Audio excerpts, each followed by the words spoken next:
Bom dia, meus amores, meus queridos amigos lindos de todas as manhãs. Tudo bem com vocês? Estamos aqui no Pétalas do Espiritismo novamente juntos para aprender, para estudar o Livro dos Espíritos. E hoje, meus queridos amigos, nós vamos ver a questão 375 do Livro dos Espíritos, abordando ainda sobre idiotismo e a loucura. Kardec aqui questiona: qual na loucura a situação do espírito? Resposta: o espírito, quando em liberdade, recebe diretamente suas impressões e diretamente exerce sua ação sobre a matéria. Encarnado, porém, ele se encontra em condições muito diversas e na contingência de só o fazer com o auxílio de órgãos especiais. Altere-se uma parte ou o conjunto de tais órgãos e eis que se lhe interrompem, no que destes dependam, a ação ou as impressões. Se perde os olhos, fica cego, se o ouvido, torna-se surdo e etc. Imagina agora que seja o órgão que preside as manifestações da inteligência, o atacado ou modificado parcial ou inteiramente, e fácil te será compreender que só tendo o espírito a seu serviço órgãos incompletos ou alterados, uma perturbação resultará de que ele por si mesmo e no seu foro íntimo tem perfeita consciência, mas cujo curso não lhe está nas mãos deter. Kardec ainda pergunta, na questão 375A, então o desorganizado é sempre o corpo e não o espírito? Responde a espiritualidade amiga: exatamente, mas convém não perder de vista que assim como o espírito atua sobre a matéria, também esta reage sobre ele, dentro de certos limites, e que pode acontecer impressionar-se o espírito temporariamente com a alteração dos órgãos pelos quais se manifesta e recebe as impressões. Pode mesmo suceder que com a continuação, durando longo tempo a loucura, a repetição dos mesmos atos acabe por exercer sobre o espírito uma influência de que ele não se libertará senão depois de haver se libertado de toda a impressão material. Meus queridos amigos, aqui então Allan Kardec vai questionar a espiritualidade sobre o estado de loucura. Lembremos que até a pergunta anterior nós estávamos conversando também sobre a questão do idiotismo, das limitações mentais, certo? E aqui ele está específico agora sobre a loucura. E mais uma vez a espiritualidade nos mostra que o espírito, quando ele está liberto, ele tem condições de se expressar de uma forma muito mais ampla. Ele consegue exercer a sua atuação de uma certa maneira irrestrita, sem limitações, sem nada que o prenda, como a matéria. Contudo, encarnado, ele depende do corpo físico para se manifestar. E se esse corpo físico tem alguns órgãos limitados, seja o olho, seja o ouvido ou os órgãos do intelecto, certamente o espírito vai, digamos assim, perceber e sentir uma determinada perturbação nos seus órgãos que vai impedi-lo de realmente se manifestar na sua liberdade completa. Mesmo que ele tenha consciência, que ele tenha lucidez, ele não consegue expressar isso por conta das dificuldades ou das limitações que o órgão esteja sentindo.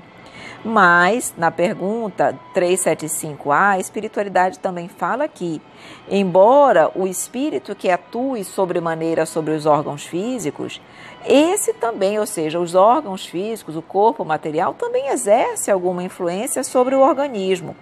E essa influência, quanto mais apegado é o espírito à matéria, mais essa influência se faz presente. De modo que, mesmo espíritos libertos, que não estão mais libertos, que eu digo totalmente, desencarnados mesmo, ainda assim, durante um certo tempo, eles conservam no espírito as impressões da matéria. Então, muitas vezes, eles se mostram com limitações mentais, como se eles ainda tivessem limitações mentais, como se ainda tivessem, digamos assim, a loucura dentro deles, ou na realidade comprometendo a extensão da sua intelectualidade, quando na verdade não estão mais. Por quê? Porque a loucura, digamos assim, as limitações estavam no corpo físico, mas como o apego à matéria, a impressão material foi muito forte do corpo no espírito, ele mesmo liberto ainda conserva por um certo tempo essas mesmas impressões, como se ele fosse também louco no plano espiritual. Ok? Então nós temos condições aí de perceber que a influência, claro que também exerce, que o corpo físico também exerce uma boa influência no espírito, principalmente quando ele é mais apegado às coisas do mundo material. E Miramês vai conversar conosco exatamente sobre a loucura, dizendo que o pensamento tem uma grande função no espírito, a de despertar nas entranhas da alma as qualidades espirituais em forma de talentos de luz, onde Deus depositou todo o seu amor. O pensamento, em seus fundamentos, vem de Deus como força divina, de modo que o ser humano, ou mesmo o espírito livre, plasme nele o que ele, espírito, é, na conjuntura que a escala a qual atingiu oferece. Torna-se semente, de forma que somos responsáveis pelo que semeamos. A loucura é uma distorção da força mental em uma ou várias reencarnações. Ela não tem o poder de desequilibrar o espírito, que é todo harmonia, por ter saído da harmonia superior, mas causa-lhe impressões como que condicionamento das ideias que o próprio espírito formula. As ideias são filhas de quem as faz, só que não tem o poder de desarmonizar as fibras mais íntimas da alma. São como sugestões que levam ao desequilíbrio alguns corpos que servem ao espírito que veste e formam um clima de perturbação onde vive a alma. Estamos tentando dizer que a obra de Deus é perfeita. A razão pura nos diz que de mãos perfeitas não pode nascer imperfeição. O espírito foi criado simples e ignorante, porém, com todos os recursos de se tornar um pequeno sol diante da criação. É neste sentido que quase sempre trocamos a palavra evolução por despertamento dos dons da alma. O espírito, ao receber um corpo, se esse traz alguma deficiência, sofre o empecilho, de modo que suas faculdades sejam reduzidas ou mesmo paralisadas. Ele não perde os seus dons, que são imperturbáveis na sua morada de origem. Aqui Miramês, então, está querendo reforçar que, caso o espírito tenha imperfeições morais, imperfeições de todos os matizes, desequilíbrios adquiridos em reencarnações pretéritas, ele vai, de alguma forma, desequilibrar o pensamento, as energias do pensamento, fazendo com que haja um processo de loucura. Mas não é, como ele disse aqui, o corpo que foi criado dessa forma equivocada e muito menos o espírito. Deus, na sua criação, nas suas criações, faz tudo perfeito. É, na realidade, o desequilíbrio que o próprio espírito desenvolveu para si que faz repercutir no corpo físico aquele processo de loucura, ok? Mostrando que tudo aí ainda é a lei de causa e efeito. Se uma pessoa perde a vista, o dom de enxergar fica suspenso enquanto os olhos não lhe deem esses meios livres de observar o ambiente material. Assim acontece com os ouvidos, a palavra, etc. A loucura é um estado patológico deficiente. O cérebro em decadência não pode dar ao espírito condições normais de expressar com serenidade a sua inteligência. No entanto, nos diz o Livro dos Espíritos que, em muitos casos, o Livro dos Espíritos, que, em muitos casos, o espírito livre mantém-se louco por causa da sequência de ideias desorganizadas que repetiu durante a existência toda. É, pois, o condicionamento de pensamentos inferiores da violência que criaram um ambiente no espírito sem violentar definitivamente a sua intimidade. Que interessante, vejam que interessante aqui quando ele diz, são essas ideias desorganizadas, vivenciadas pelo espírito durante toda uma existência ou várias existências, que acabam condicionando os pensamentos de modo inferior.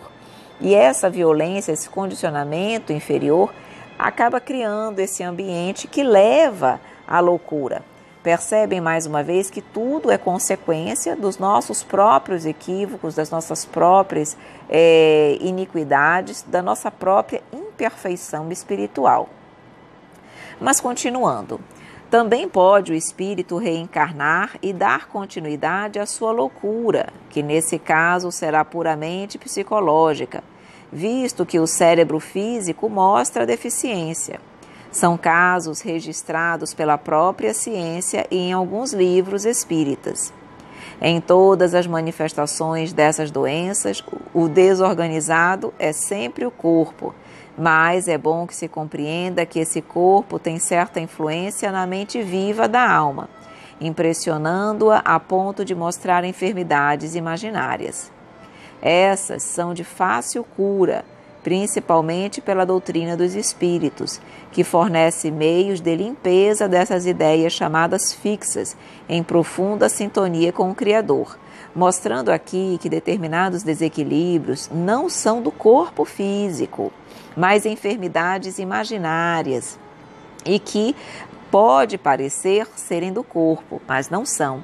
E que nesse caso dessas enfermidades imaginárias, a doutrina espírita, através dos seus tratamentos espirituais, tem condições de realmente curá-las, porque não é algo físico, é algo espiritual, e que o passe, a água fluidificada, terão condições de realmente curar as pessoas que estejam passando por dificuldades desse jaez. Então, Miramês fala, o passe, água fluidificada, as leituras elevadas e mesmo a conversação com irmãos de elevada postura espiritual são meios de tratamentos de todas as enfermidades. De qualquer maneira, a loucura é uma provação dolorosa. Entre mentes, ninguém foi criado louco. Isso são consequências de caminhos agitados, tomados pela alma na sua ignorância, com menosprezo pelas leis de Deus.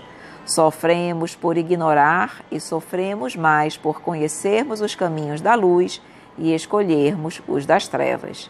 De qualquer modo, somos mais ou menos conscientes da vontade de Deus em nós. Todas as consequências são celeiros de luz dentro das almas. Quando o espírito se libertar de todas as impressões materiais, de todas as paixões da terra, ele estará se aproximando da verdade, passando a vivê-la, tornar-se-á livre. Meus queridos amigos, é isso que precisamos fazer todos os dias, nós já sabemos disso. Não podemos mais ignorar a lei de Deus e o caminho a seguir. Não podemos mais sofrer conhecendo o caminho e escolhendo as trevas. Precisamos, quanto antes, logo, hoje, escolhermos o caminho da luz, seguirmos com o Mestre, vivenciando o seu evangelho de amor. E assim seremos sempre livres, porque os nossos pensamentos não serão desequilibrados, mas pensamentos sadios que vão ajudar, vão fornecer, vão plasmar um corpo sadio também. E assim teremos condições de utilizar a nossa inteligência para o bem, para o amor e para a verdade. Meus amores, meus queridos amigos, nós vamos finalizando mais um estudo nesse momento. Amanhã, você já sabe, estamos juntos novamente de manhã para aprender com o Livro dos Espíritos aqui no Pétalas do Espiritismo. Desejo um dia lindo, repleto de alegria e de paz para você. E caso esteja ouvindo as nossas pétalas, mas ainda não faça parte da nossa lista de transmissão, envie-nos uma mensagem para o número 92, o DDD 991919595. Um grande abraço, meus amores, e até amanhã.